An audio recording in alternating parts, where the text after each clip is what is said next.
Number one, Sure. Wall Street Journal reports secret recordings of a suspect who was involved in your research. Who was that suspect, Peter? I don't actually know who that suspect was. What I'll tell you, Bill, is that, look, there are 4 trustee members of the Clinton Foundation that have been subject to either prosecution or have been convicted of financial crimes. So there are multiple possibilities, but I don't know who that individual is. Okay, why would they come up in your research as it pertains to what involving the Clintons? Well, what really happened is the book came out last year. The FBI, it was described to me, saw this as a roadmap to how this corruption was taking place.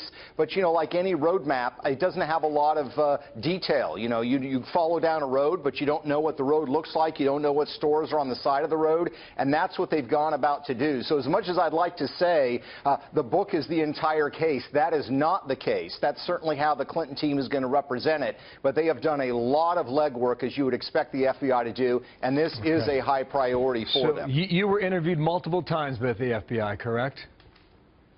That's correct. Put a number on that. How many?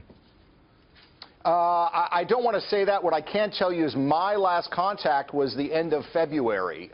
So, again, the contention that this is somehow the FBI going rogue based on a book, they are doing a lot of other stuff. The book, I think, was just the roadmap, but Okay, I'd rather so not go into detail for how beyond that. long? When did this investigation start within the FBI? It started literally a week or 2 after the book was released. Okay, so that was May of 2015, correct? So That's correct. That was last summer. Now, some of these agents believe that interview was hearsay. Could it have been? Yeah.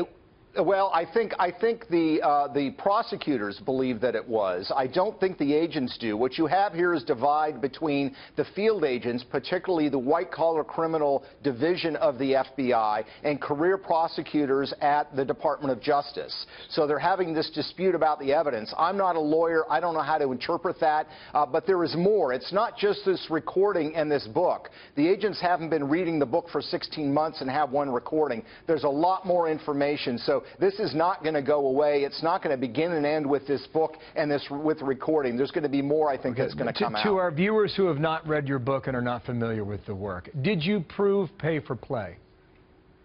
I think we showed a pattern of behavior, just like with insider trading on the stock market, that you either have to look and see that this pattern of money and favors being done is this statistically impossible set of coincidences, or the events are connected. What agents need to do, and of course what prosecutors need to do, is fill in those gaps, fill in the detail on this roadmap, as it were, and that's what they've gone about doing over these last 16 months or so. Clinton Foundation denies any wrongdoing.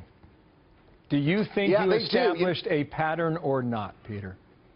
I think I established a pattern that required investigation, which is what the FBI is doing. The problem is, frankly, they are being denied tools by the Department of Justice. They've interviewed lots of people, so for the Clinton Foundation to say they don't know of any investigation is just flat out wrong. There have been a lot of interviews conducted. What Department of Justice prosecutors are not giving them is subpoena power, which I think is crucial in this, in proving this kind of case. Okay, now you would concede the disagreements are typical, right? People look at evidence in different ways.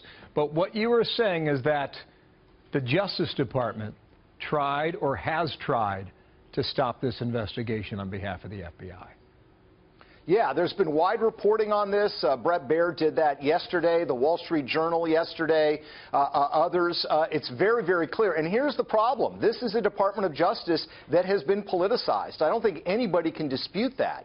And so this is crying out for an independent investigator. When you've got the Department of Justice, the Attorney General meeting with Bill Clinton, who at the time is the subject, through his foundation, of a federal investigation. And then you have, of course, now these leaks from this other Department of Justice official to John Podesta. I mean, it reeks of the fact that there's political favoritism at the Department of Justice, and you just can't have confidence in the investigation. That's why it's incumbent upon them not just to avoid conflicts of interest, but to avoid the appearance of conflicts of interest, and they have certainly not done that.